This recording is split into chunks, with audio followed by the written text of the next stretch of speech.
Hi, Mom. So I got my ticket home from Europe. I get back on June 6th, but it's a really late flight because that was the cheapest, so it gets in at midnight.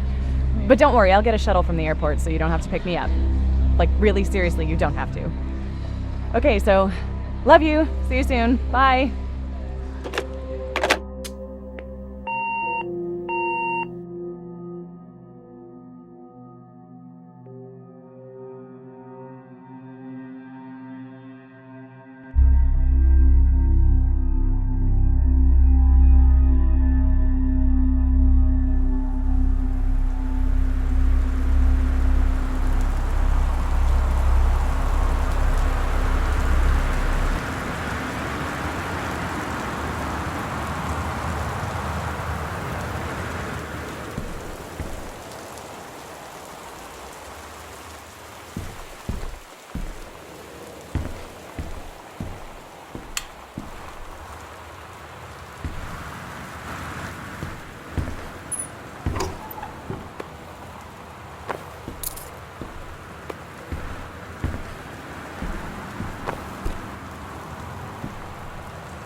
Dear Katie, so much has changed, even just since you've been away. We moved into this house. I'm at a new school, and my big sister being gone for a year doesn't make it any easier. It doesn't feel real, but I'm not gonna let it faze me. I used to tell you everything, and if I can't do it in person, because you're off gallivanting around who knows where, I'll tell it to this journal, just like I was talking to you.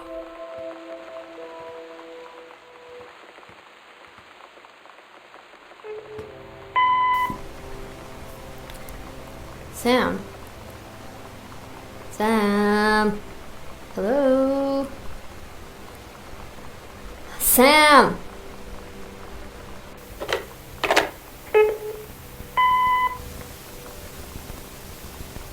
Sam, where are you? Really? I need to talk to you. Please be there.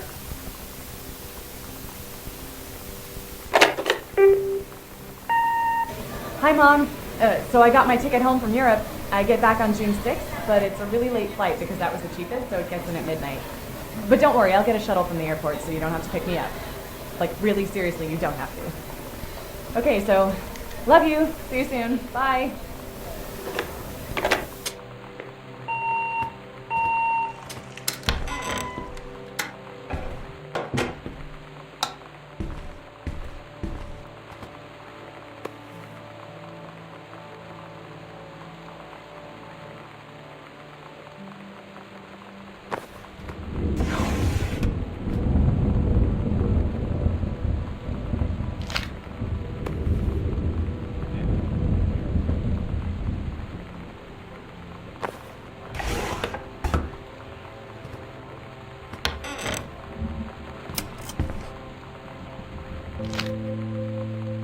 Oh my god.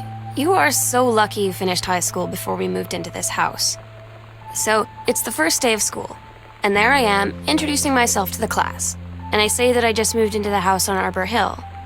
All of a sudden, every kid in the room turns and just stares like I suddenly transformed into a mutant. I just stood there, wishing pretty hard for a rewind button. Because now maybe nobody knows my name, but they all know who I am. The Psycho House girl. Great.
Residents are strongly urged to stay indoors and secure all windows and doors.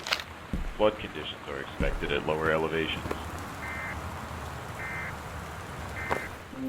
You know that feeling where the first moment you see someone, it's like they have a big gold star around them, and you have to get to know them? Well, there's this girl. I think she's a senior. She's usually dressed kind of punk. But sometimes I see her in this, army uniform, and she's always drawing in this notebook, looking so intense. I had no idea how I would ever, have an excuse to talk to her. Till I noticed she and her friends hang out and play Street Fighter at the 7-Eleven every day after school.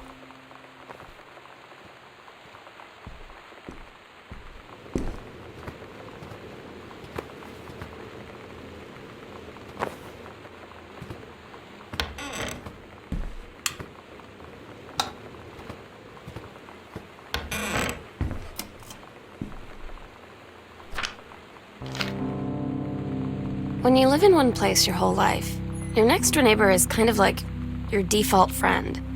And Daniel only got weirder over the years. So moving away has been a good excuse to, not see him anymore.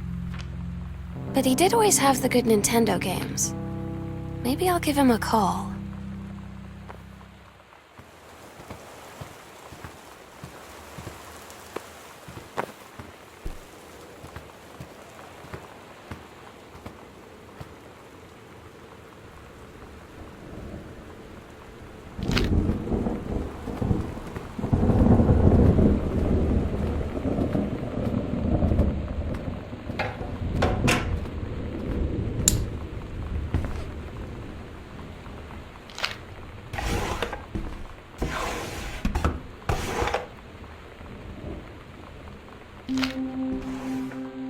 So you know what they say about the best laid plans of mice and men?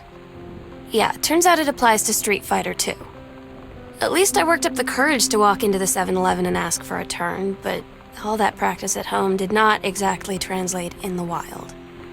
So after I was finished getting my butt kicked, I followed them outside while they smoked. And that was when she asked me if I was that psycho house girl.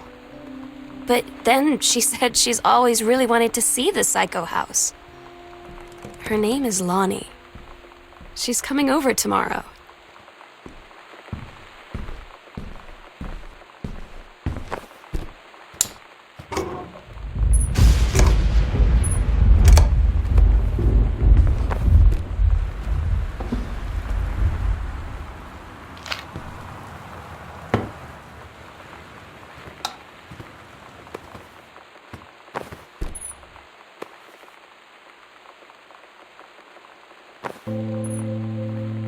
It's weird hanging out with girls. Daniel was around ever since I was little, and other girls? I don't know.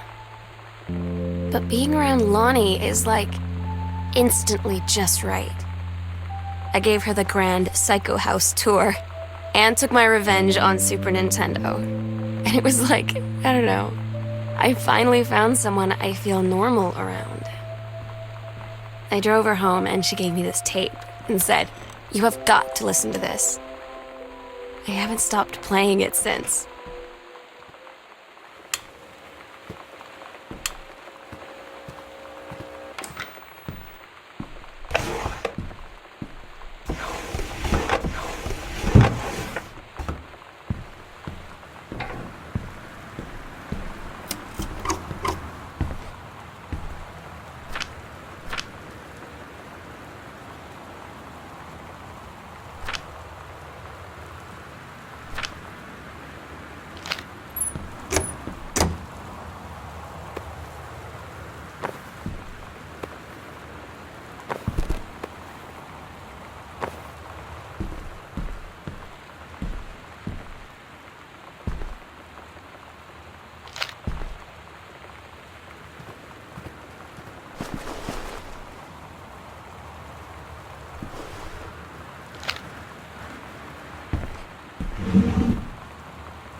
Lonnie brought her hair dye over today. She said, "I need to fix these roots. Think you could help?" Dyeing hair is weirdly intimate. I don't know if I've touched someone else's scalp before. That's pretty intimate, right? It felt intimate. We looked into the mirror together after, and I expected her to say something about how it looked crappy or good or whatever. That's when she said, "You're so beautiful." And she was looking at me. Right in that moment, I wanted to say something, but I waited, and the moment was gone.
Sometimes you just have to lie to Mom and Dad. Like when Lonnie asked me to see a band with her and stay over at her friend's place in the city after. That's a lie to Mom and Dad situation. But it was so worth it. The girls on stage were just so loud and real and awesome. And everybody was moving together like one huge tide of sound. Between two songs, Lonnie leaned over and said, "How do you like your first show?" I was so happy. I felt tears starting in my eyes. And then she up and hugged me. I think she could tell.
At Todd's brother's place after the show, there was only a futon to sleep on, so Lonnie and I shared it.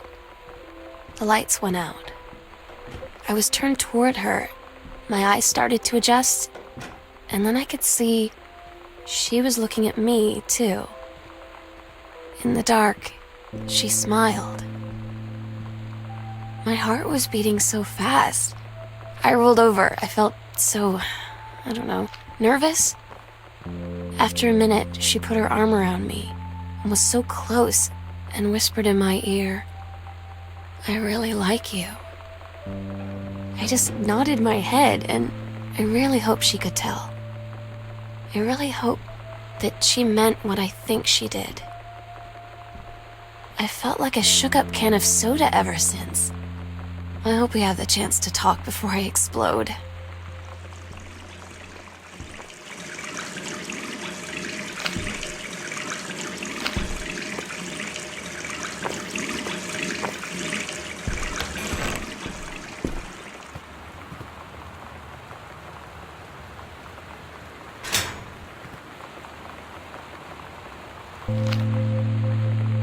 Lonnie came over today, but everything was different. She was sitting at my desk chair, and she wouldn't look at me. Finally, I asked her what was going on. She said she felt like she'd done something wrong that night in the city. Like I must think... But I said no, there was nothing wrong. I just wanted to say... But I couldn't find the words.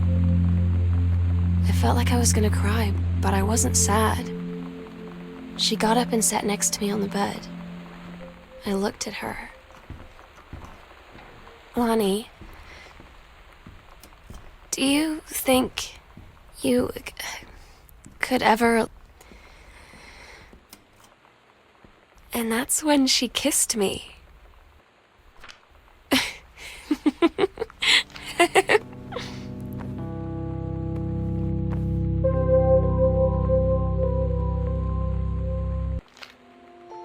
It's different now. I mean, we still hang out all the time like before. But now when no one else is around, well, so you could say we're dating. But it's secret. Secret dating? I don't know. I mean, I guess that's the real difference. Now when we get off the phone or go home for the night, or it's just quiet and we're alone, we say I love you.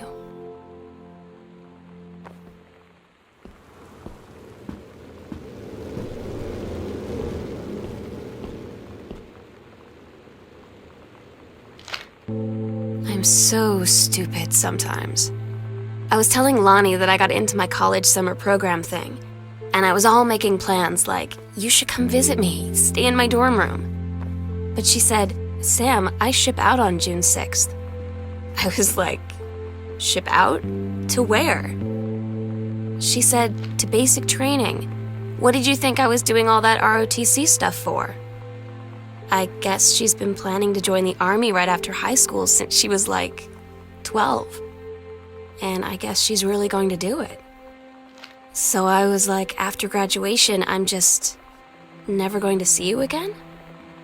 She said, let's just have fun while we can.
Todd's band lost their singer.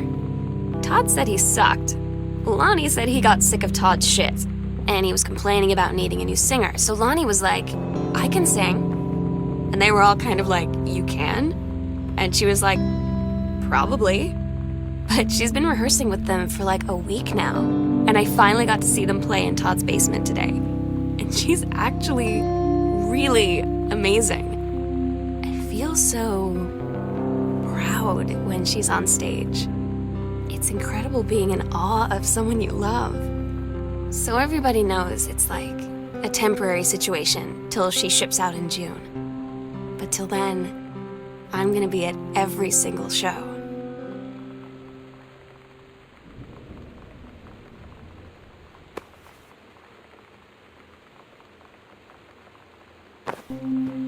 They tell you to stick with the group on field trips, Katie. There's a reason for that.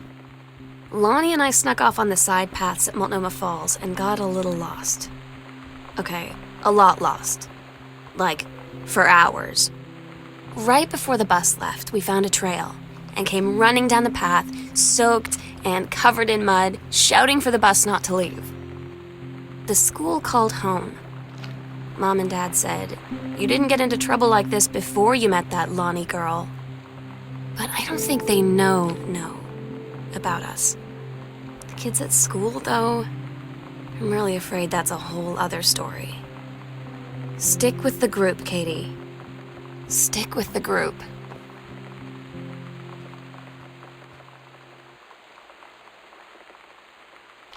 I don't get Lonnie sometimes. Like, her band, and our zine, and her hair, and everything are all anti-authority. But I watch her in JROTC, and she's doing drills in perfect formation, following orders, no question. And there's all this stuff in the news about don't ask, don't tell. Like, she's going to join the army and then have to lie about who she is. She said they don't need to know what they don't need to know. Like it was no big deal. This from the girl who trashed her locker to, like, defend my honor. I've learned when to stop arguing, though. I don't think Lonnie even gets Lonnie sometimes.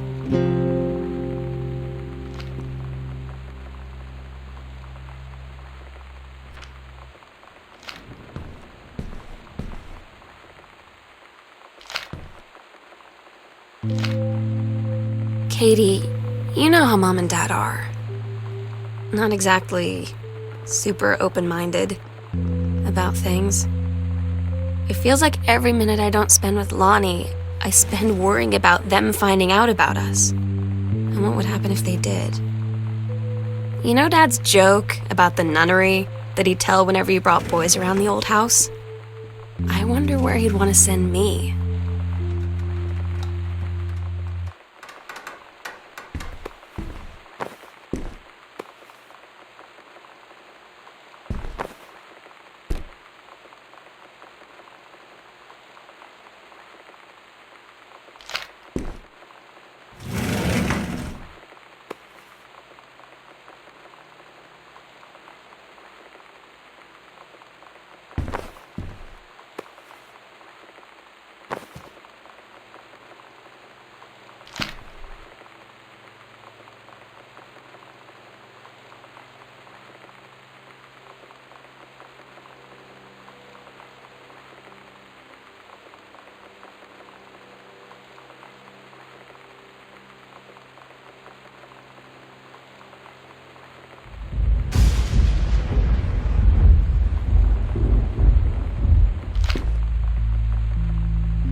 I had an interesting talk with Mom and Dad tonight. One you were never gonna need to have. I mean, you've known, right? I've known. I've known since, like, She-Ra. Mom and Dad didn't, I guess. But they saw the zine and the stuff on the locker, and they were like, is there something we should know about you and Lonnie? And so here's the thing. I was prepared for them to be mad, or disappointed, or start crying, or something, but they were just in denial. You're too young to know what you want. You and Lonnie are just good friends. Daniel finally came over to get his game. I'd been dreading it. But he brought this story with him that I wrote when we were little. I started reading it, and then there I was, crying at the kitchen table. Friends. How much I'd taken for granted. But instead, I told him about school, and Dad, and Lonnie. And then how sorry I was that I wasn't his friend anymore. He gave me a hug and said it was going to be okay. And for some reason, I almost believed him.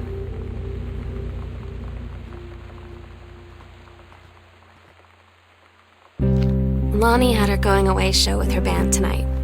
She's so incredible on stage. When she was singing, I could practically forget everything. That we only had 48 hours left. That I don't know what comes next. That I can't live without her. Then she dedicated the last song to me. I couldn't take it. I was out on the curb in the alley, sobbing till my ribs hurt. I would follow her anywhere, Katie. But I can't. Where she's going. After a long time, she found me. She said she was sorry. She said, I wish things could be different. I just wanted to make you happy. I said, I don't think you can anymore.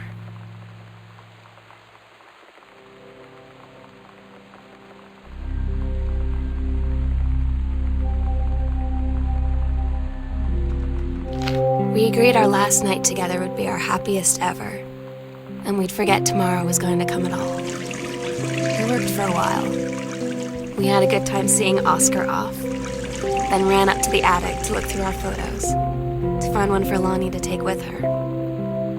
And looking at them, I realized they were all in the past, and there wouldn't be any more. And I didn't know what I was going to do. And I cried, and she held me. She said she knew it was hard, but life would move on. I said I didn't want my life to keep moving without her. That's when she cried too. I was so exhausted. I must have fallen asleep like that, in her arms.